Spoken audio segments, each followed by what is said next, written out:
Depression, to start with, is a mood disorder, a mental health condition where it's basically characterized with feelings of hopelessness.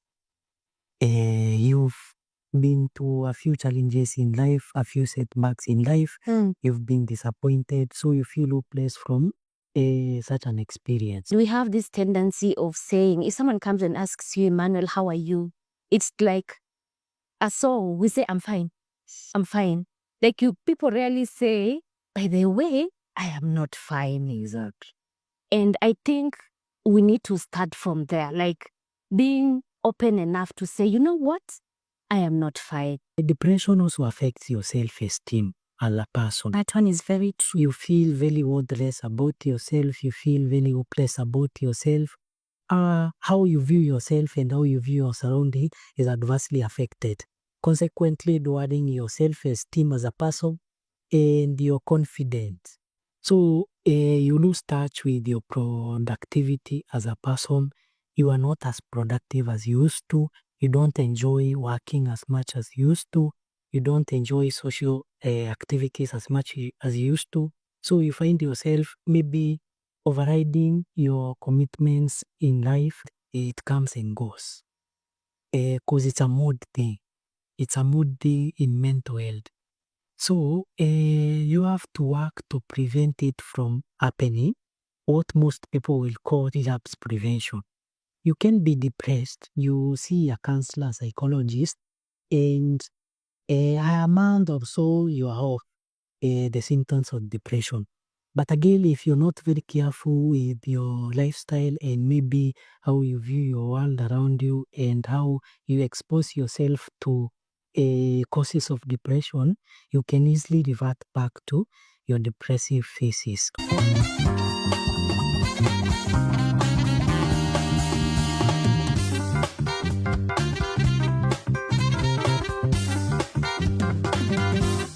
Welcome to Unfold, where we see with a different eye and, of course, visualize with a colorful mind. My name is Hilda Lumati, and I believe in sharing knowledge.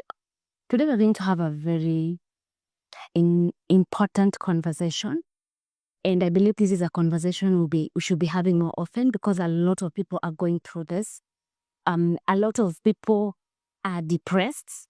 And today, we're going to understand what is depression really? My guest is going to delve deeper into that, just to help you deal with that state of mind. And I hope and pray that this particular conversation we're going to have will impact you positively, that even when you're in that situation right now, I hope you feel encouraged. So stay tuned. Hello viewers from wherever you're watching us from. My name is Emmanuel Mutwiri. I'm a counseling psychologist, currently the lead counselor at Snapback Recovery Clinic. Welcome to Unfold, and today we have a very heated discussion on depression. Hope you get the opportunity to learn one or two things about depression. Welcome. Welcome to Unfold. Thank you so much. This is where we look at life from a different angle in different aspects of life. And I'm glad today we are going to have a conversation around depression. You've mentioned that you've done counseling psychology, so you're a counselor. Yes. Now, I believe you're even the right person to have this conversation with. And you've also mentioned that you work at Snapback Recovery Clinic. Maybe you can just tell us what that is about before we begin. Okay, I'm a counseling psychologist with quite a number of years of seasoned experience. I've worked in a number of rehabs around Nairobi and one in Meru. Currently, as I've introduced myself, I'm currently the lead counselor Snapback Recovery Clinic. Snapback Recovery Clinic is located in Mugodha at the outskirts of Ruiru, not far from Ruiru town. It's only a few kilometers from Ruiru. And if you can check our social medias, we have quite a variety of services in concern to mental health, depression being part of what we deal with. And I'm very grateful to Hilda for welcoming me to this show. I hope we get to learn very much on depression And if you have someone out there who is suffering from any mental disorder, substance use disorder, name them alcohol, cannabis, which is weed, miraa. So we really try to snap them back to reality, show them how adverse the effects of long-term usage of alcohol and other substances can be into their life. So it's not just a recovery clinic for alcohol and substance use disorders, but also for depression. You can come for inpatient, you can come for outpatient. There are doctors, there are physicians, there are psychiatrists, there are counselors, there are nurses. Wow. So everyone is welcome. So you're telling people they need to snap back. I like that. Snap. That's such a good idea. Yeah. So welcome. Now let's start this. Before we talk about depression, we need to define that concept. So what is depression? Depression, to start with, is a mood disorder. But as much as it's a mood disorder, it's a health mental condition. It's a mental health condition, A mental health condition where it's basically characterized with feelings of hopelessness. You've been through a few challenges in life, a few setbacks in life. You've been disappointed, so you feel hopeless from such an experience. And then people feel useless for facing such experiences. And these symptoms not just revolve around feeling hopelessness, the other symptoms that come with depression. So basically, depression is a mood disorder, I would say, a mood disorder characterized by loss of hope, loss of interest in activities you enjoyed before. There are people out there who love, let's say, basketball. And after setback in life, maybe they lost their job, they are no longer interested in basketball. So they isolate from the social environment. They isolate from social interactions, they lock themselves in their room. That is what basically depression is. You get to feel hopeless, you get to feel useless as a person, and you lose interest in activities you enjoyed before. And when you talk about losing interest in activities, in life we go through a lot and different circumstances that just happen.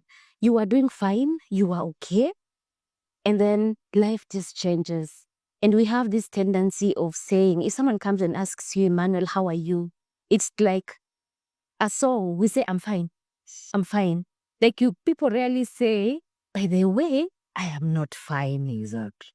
And I think we need to start from there, like being open enough to say, you know what? I am not fine. And even when we talk about this depression thing, there are causes that lead to that. So maybe we can just expound on that. What are some of the causes that lead to depression? There are a number of causes that lead to depression. And maybe in describing them, I can try mention them from the factors that lead to these causes. First factor that leads to the cause of depression, they are biological factors. Biological factors, we have three causes and the biological factors. The first cause is genetics. Research shows if you've been born to a family, the first-class relatives, biological parents, biological siblings, if either of them has been diagnosed with depression, chances are you are 3 times likely to develop symptoms of depression. Oh, really? 3 times like. So it's genetic. It can be genetic. It can be genetic. Okay. Because I know we've heard of prenatal depression. A mother has been depressed during childbearing. Yes. And that depression is transferred to the child. So the second cause biologically can be chemical imbalance. And chemical imbalance, when we speak of chemical imbalance, we basically speak of neurotransmitters in the brain. And the most common neurotransmitters that an imbalance in them leads to depression is dopamine and serotonin. Dopamine is what we use to feel good, the feeling good hormone. Yeah, I've heard of that. Yeah. I've bought a new phone. You're so excited. the Yeah. one yourself. And then there is serotonin. Serotonin is what we use to regulate our moods. So imbalance in dopamine and imbalance in serotonin probably are those secretion of the hormones that facilitate the neurotransmitters in the brain would easily lead to depression. Yes. I think I'm learning. Nasikia tu niko class. The other cause that could lead to depression biologically would be an imbalance in secretion of hormones. For women, we have estrogen. Especially during menstruation and sexual cycles, you will see you're in your periods, but you cannot easily interact with people. You prefer isolating, spending the day in your bed, Yeah. someday. And Yeah, that's so yes. an imbalance in the secretion of estrogen can also lead to depression. And for men, testosterone, a decreased secretion of testosterone can also lead to depression because they are easily related to how we relate with others and how we feel masculine and feminine in our social surrounding. So if they are secreted less in our brains, the less we feel the need to associate with other people. And the more we feel, if we associate, if we isolate, we are better. So an imbalance in their secretion, probably low secretion of this hormone, would also lead to depression biologically. But the other factors that lead to depression, they are physical factors, like you end a job somewhere, Yes. and unfortunately, the staff were cut down probably, and you didn't have another source of income for you and for your loved ones, and probably you are the breadwinner in your family. So you end up losing your job, and physically you feel this is too much for me. Or maybe you get involved in a car accident that you probably used a loved one or a good friend of yours. So physically, there are factors that can lead to depression. Emotionally too, there are people who have been involved in past traumas. There are people out there who are diagnosed with, let's say, post-traumatic stress disorder. Emotionally, these people they feel drained emotionally, I would say. They hate associating with other people. They feel sad. Probably they end such an experience. Some try to make meaning of such experiences, but they can't. And emotionally, you get really overwhelmed by these things. And getting overwhelmed means you develop symptoms of depression. And that can also be a cause to depression. The other factor that could lead to depression is the cognitive factors. Cognitive factors like negative thinking patterns. Maybe you had a negative encounter in your workplace or with your friends. For those extreme cases, like you experienced sleep or forced to intercourse minus consent. So, cognitively, you tend to associate maybe men with those intentions. So, cognitively, your thoughts revolve around the negative thinking patterns, and you try to base every experience that you have in life negatively. So, cognitively, if you've been exposed to negativity all your life, you have no social network, probably you never got that proper parenting, cognitively you are disturbed. And those are some of the factors cognitively that can lead to depression. There are also health issues, people out there are diagnosed with chronic illnesses like cancer, some Alzheimer's, and those cognitive degenerating illnesses like Parkinson's. For such people, interacting with other people is always a struggle for them, because probably you told they told you their name a minute ago, and the next minute they have forgotten your name. So for them, associating with people and these feelings of hopelessness are really connected to their social surroundings. So depression really kicks in for them. And hopefully, if you have such a person, you can offer support system. If you get a better understanding of their illnesses, let's say cancer, you are at a better position of addressing that illness, and you can better associate with them minus judgment. Because the moment they feel judged, they feel alienated from their social environment, and they would rather enclose themselves in their rooms or somewhere and be at peace with their illnesses, unlike associating with other people. Why are there so many cases of depression? Because I think I've interacted with people who would say, I am depressed. And I'm like, until you're in that shoe, you would not really understand why they're saying they are depressed. And most of the time they will tell you, you will not understand me. And they will say, people don't understand me. I am depressed. So why do you think there's so many cases of depression now? Okay. Depression is a mood disorder, and mood is one thing that really revolves around human beings and how they perceive themselves and their world. Let's say, for example, in our current economy, maybe Kenya in general, the middle class are straining to make their ends meet.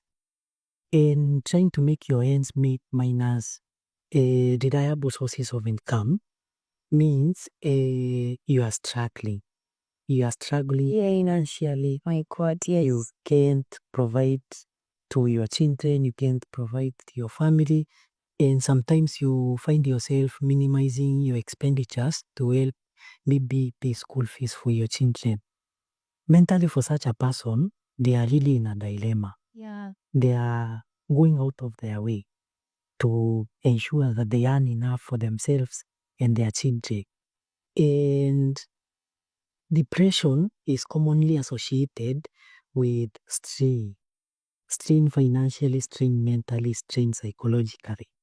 And in the current generation, Yes. we've seen people booming up, and there are so many scammers. Like we, a 20-year-old boy is out here living in very fancy estates, owning very beautiful flats, having very expensive cars. So the current modern life of living, apart from the experience we're having with our socioeconomic dynamic, we also have that modern life pressure.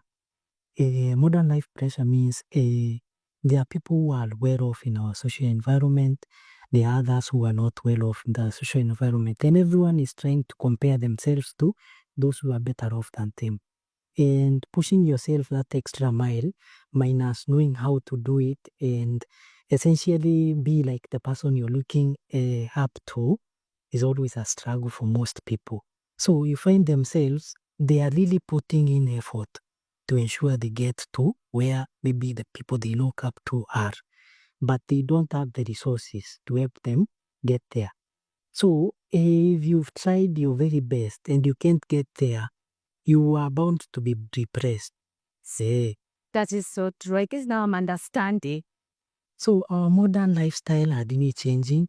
People should actually acknowledge where they are financially instead of pushing to those extreme limits. Well, to help maybe earn more for money they do not necessarily need.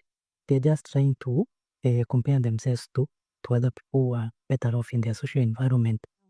I would say there is much awareness as far as mental health is concerned. People can easily recognize depression from a distance. People have learned about the symptoms, the depressive symptoms. People have learned about other mood disorders.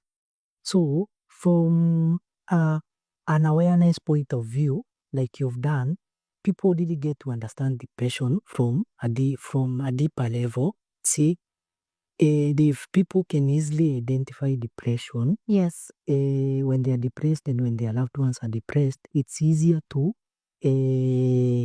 tell, I would say, and to get a professional help. So from that recognition, the numbers of depression and people suffering from depression out there would obviously increase. And then the stigma around mental health is really declining. So people out here who are suffering, they don't feel the need of isolating. They would rather speak out and seek that professional help. And in seeking that professional help, the numbers of also people suffering from depression have obviously increased. I think I've noticed we are now embracing mental health even more nowadays. Exactly. But now I have a question. I saw a case of a young girl who was just okay. Like everyone would look at him and they will see she's jovial, she's okay. There's nothing wrong with her. But then her parents wake up one morning and she's committed suicide and she's a teenager. And now when I look at you, Emmanuel, if you'd ask me, you just walked in, I've seen you. If you ask me, is Emmanuel okay, I'll tell you. He's okay. He's okay. But I don't really know what you're going through. Exactly. So my question is, how can you tell somebody's depressed? And in how can you tell, we can maybe try to discuss a few symptoms, signs and symptoms of depression. There are obviously physical signs and symptoms of depression. A change in your sleeping patterns. A change in your sleeping patterns is an indication, and the first and basic indication of depression. Maybe you sleep 8 hours a day, and currently you find yourself sleeping as late as 8 in the morning, meaning you've slept like 10 hours. That would be basically oversleeping, what most people would call hypersomnia. There are other people, as a result of depression, they really tend to sleep less at night because of integrating their thoughts, consolidating their thoughts, trying to make meaning of them, and those dilemmas, you don't know what tomorrow holds for me. So they tend to sleep less. There is also a change in appetite. A change in appetite means there are some who tend to eat more when depressed. The others who tend to eat less when depressed. Physically, when depressed, there are people who complain of aches and pains. Like you will hear someone, I have an unexplainable headache. I've not been exposed to maybe an experience that would cause me an headache, and I have suddenly developed an headache. It could be also a physical indication of depression. Another sign that you would easily identify that you're probably depressed is your change in moods. You are very hyper about your days. Maybe, let's say, for example, in your first days of the year, and now you feel low. You feel low, lack of energy, Yeah. I would say. You are less motivated to work. Yeah. And you don't feel the need to share your feelings. Emotionally, you feel overwhelmed with emotions, and you can't really explain why. And you want to really isolate and keep withdrawn from social interactions. Those are also signs. But apart from the isolation, the alienation part, there are also cognitive causes.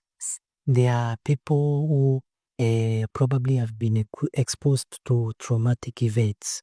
Yeah. Traumatic events means probably your loved ones died, or maybe passed from a long-term illness.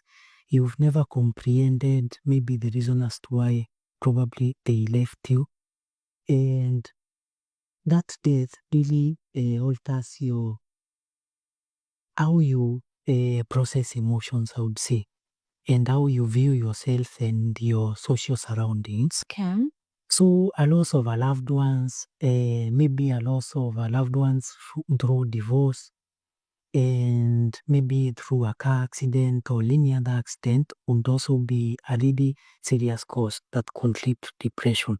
But a few causes that we can identify, But apart from those, you can't really tell that you're depressed minus seeing these symptoms or identifying with these causes most days. I would say like consecutively 2 weeks.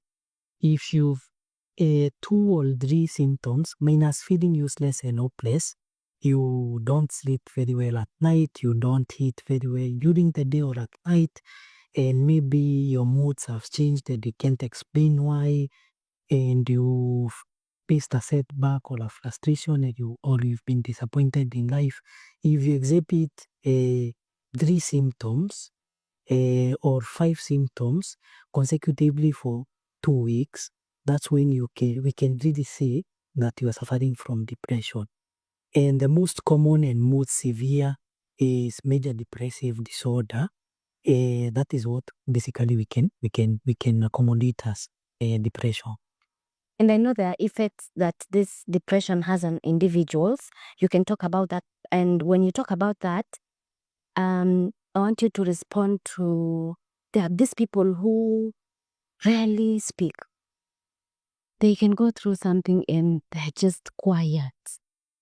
So how can such a person be helped? Because I'm like, I believe the aftermath of speaking out is the beginning of you to start healing out. So what happens to those who say, you know what, me, I'm reserved, I'm an introvert, I just like keeping things to myself. If I'm going through something, I'd rather not speak because again, I'm scared. I might tell someone and they go and announce it out there. What happens?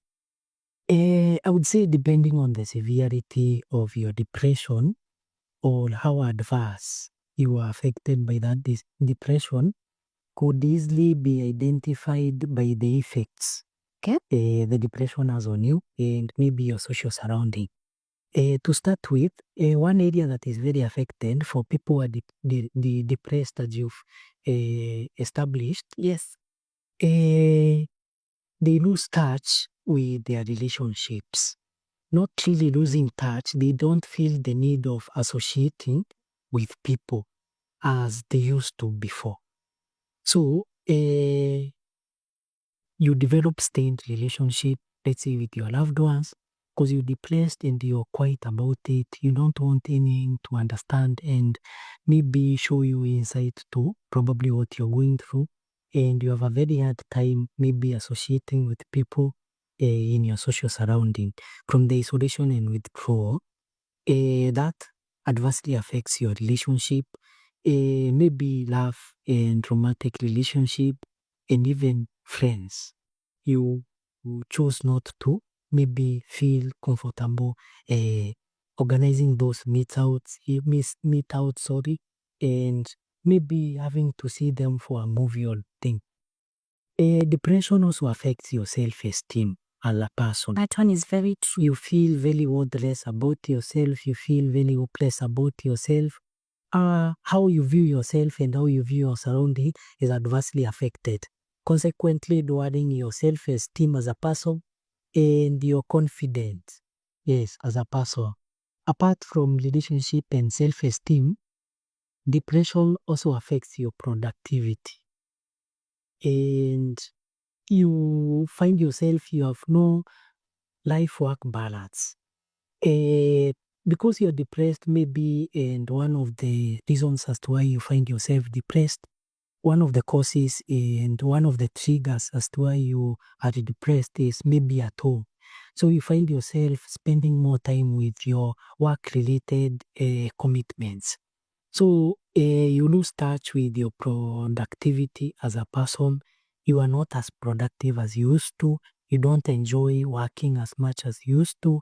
You don't enjoy social activities as much as you used to. So you find yourself maybe overriding your commitments in life and basically concentrating on work. So you have no work-life balance as a result of your depressive phases. Depression also adversely affects your school life for those of us who are in universities, colleges, and high schools. When depressed, you basically lack concentration. Concentration in what you're doing as a person and what you're doing to better yourself as an individual. Lack of concentration means you don't give as much as is needed for maybe a given task in school or at work. So job is affected, relationship are affected, your productivity as a person is affected, and your self-esteem is also affected. I strongly believe there's always a solution to whatever happens in our lives. And me, I love God. I love God so much because I know this life that God has given us, even whatever we go through, He always has a solution, and there's something He has to tell you about the situation that you're going through. And I believe God cannot give you something that you cannot handle. So everything happens for a reason. You might be in a very difficult moment, but it's just for a season. Yes. And you will get out there and continue being you. Yes. So let's talk about what solution do we find now that this person is depressed? And how is the healing process? And where is God in all this? You don't have to struggle with depression for the longest. You don't have to see your loved ones struggle with depression. If you find yourself maybe exhibiting these symptoms, depression, first of all, is very treatable. It's not a chronic illness. There are basic steps that you can follow to help address your problem and get professional help. Kindly take us through those steps. Okay, the first step to finding healing from depression, because I've said depression is very treatable. The first step you have to acknowledge that you have a problem as a person. Admitting to yourself and admitting to others that you have depressive symptoms is a step forward. Acceptance. And actually, we are told when you are able to admit that you have a problem, it's not a feeling of, it's not a weakness as per se, but it's actually a strength for you because you can easily acknowledge and recognize that this is a problem for me. So first step and first things first into depression, you have to, as an individual, acknowledge this is a problem for me. And it's really affecting how I associate with my friends or my co-workers or my colleagues, and maybe how I see myself and value myself as a person. And from acknowledging, you take the second step to seeking professional help. There are people who will tell you if you maybe have a few bad days and maybe isolate from your social surroundings, you will gain that insight and see the importance of maybe associating with people, but it's not actually true for depression.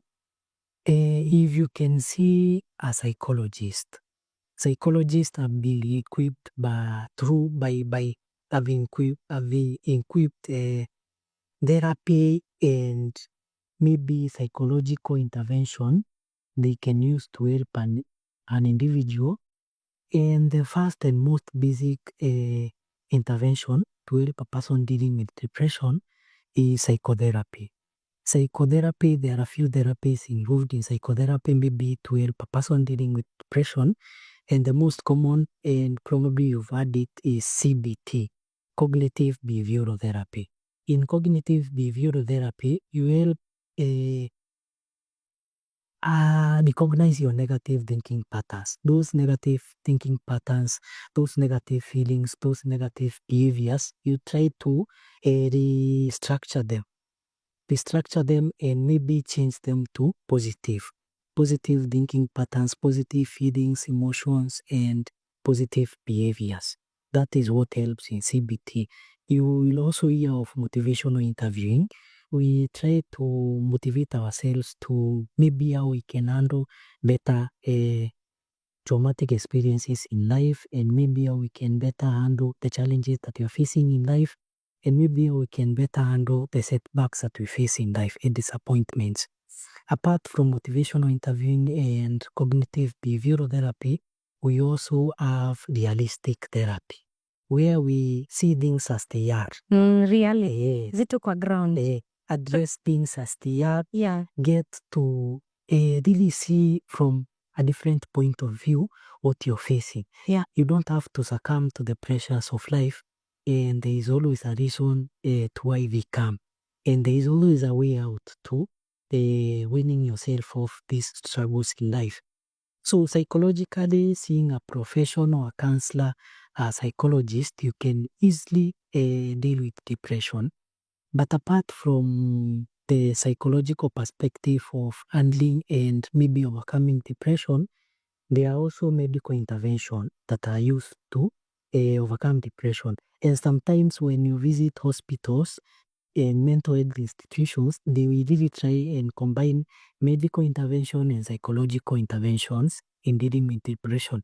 But medically, what a psychiatrist will do for you, they prescribe antidepressant. Antidepressant help boost the serotonin and dopamine that we initially talked about, show, and maybe boost how the neurotransmitters act in the brain. And the most common antidepressant are sertraline, fluoxetine, mirtazapine, but you don't get to uh, get these drugs off counter. You obviously need a prescription to be on the antidepressant. So that is why I'm really sensitizing the importance of seeking that professional help, so that if there is need for medical intervention, you're prescribed antidepressant to help deal with your conditions.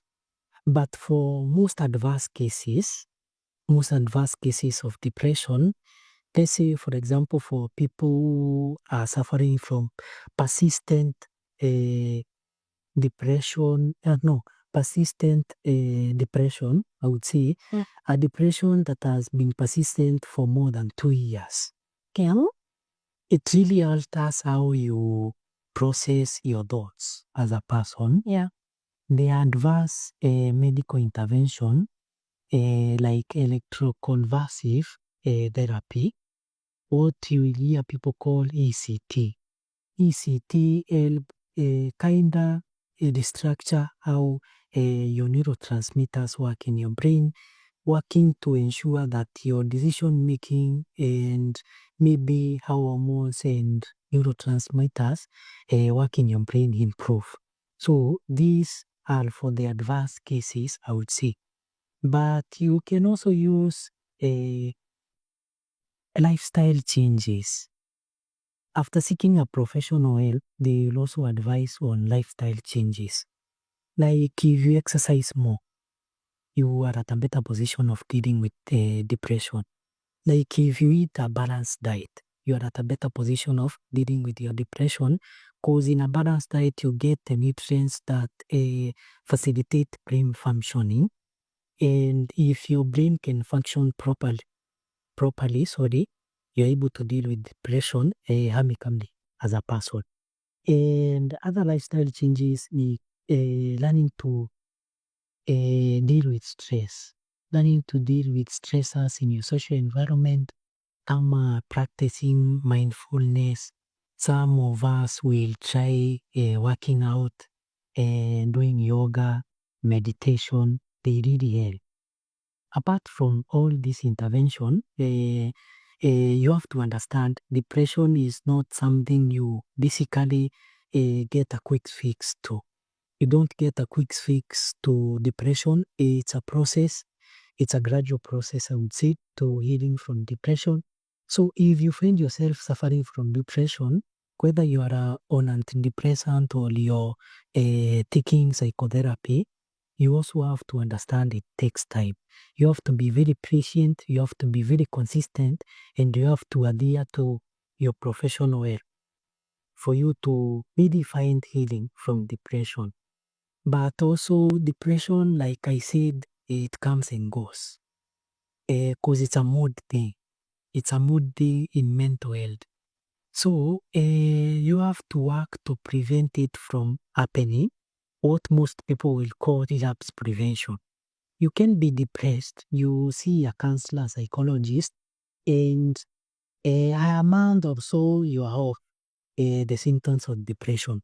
But again, if you're not very careful with your lifestyle and maybe how you view your world around you and how you expose yourself to causes of depression, you can easily revert back to your depressive phases or depressive symptoms. So It's a condition manageable after the medical intervention and the psychosocial or psychological intervention have been used before. And it's an illness that you have to, there are people out there actually who live with depression. And you might not notice from a distance, but it's an illness that they have. It's an illness they have acknowledged they have. It's an illness they have admitted to themselves they have. And every day they work to not exposing themselves to any cause that could lead to the depression, probably the end. Amanda Bo or Ayuako. I'm just seated here, I'm like, where Niko class? I am learning. Sometimes they just assume, and a lot of who are going through that. I want you to have a heart-to-heart conversation with someone who is watching right now and they're in that state. And they really don't know where to go from here. They're like, how do I get out of this? And they're like, I know what you're saying can happen, but how do I do it? I'm trying. Please talk to that person. You can just look at the camera. As you said, the first step to recovery is the acknowledgement. However uncomfortable it may feel, acknowledging this is a problem for you, it's actually the first step to seeking healing and recovering from depression. If you're out here suffering from depression, you're facing struggles, expresses in life that come and go, and probably you can predict a time in future you might be depressed. Always work to prevent yourself from expressing yourself those causes. And if you're ever bold enough to seek professional help and even find a good support system, there are those of us who probably don't believe in counseling, I would say. People out there believe that therapy works. I will go vent into a person, will get insight, maybe they hear from a different point of view, but it's not 100% assurance that I will really walk out of situation as I would have expected. But if you have a good support system where you can easily feel validated for suffering from depression, and the people around your social circles can really support you in managing your symptom, it's a step forward. But eventually, you will get to a point where the professional help is really needed. And if you have a better understanding of depression, then you are in a better position of handling depression. So if you are out there suffering, you don't have to succumb to the pressures that come with depression and depressive phases, because the more you give in to depression, the more it affects your life and the lives of those people around you. So if you feel like confining in other people about your illness is a problem, you can maybe have a support system, 2 or 3 people you can vent in whenever you feel these symptoms kicking in. And if you have that supportive social environment and that support group is helping you to maybe address this issue, you're at a better position of handling this depression. So you don't have to give in to depression. You can seek help, seek support, and eventually heal from it, because it's not a very long-term illness if intervention are quite taken early in treating it. So you can recover and you can snap back. You can snap back from depression. Yes. Thank you so much for sharing that knowledge. I know a lot of people would love to listen to that. Even those that are not in that stage, they can help those that are in that stage. So God bless you. May God continue using you. It's such an honor to have you here at Unfold, and we hope you will come back again. And thank you for having me. Just to continue sharing the knowledge. Thank you, Ding. Until next time. Nashukuru. Oh, before we leave, how can people find you? You can physically find me at Snapback Recovery Clinic, or you can reach me over a call. My number is 0702 512 046. 0702 512 046. Social media? No social media handles are Emmanuel Mutwiri. Emmanuel Mutweli on Facebook, Emmanuel Mutweli on Instagram, Emmanuel Mutweli For every it's yeah. Sawa sawa. Until next time, bye. bye.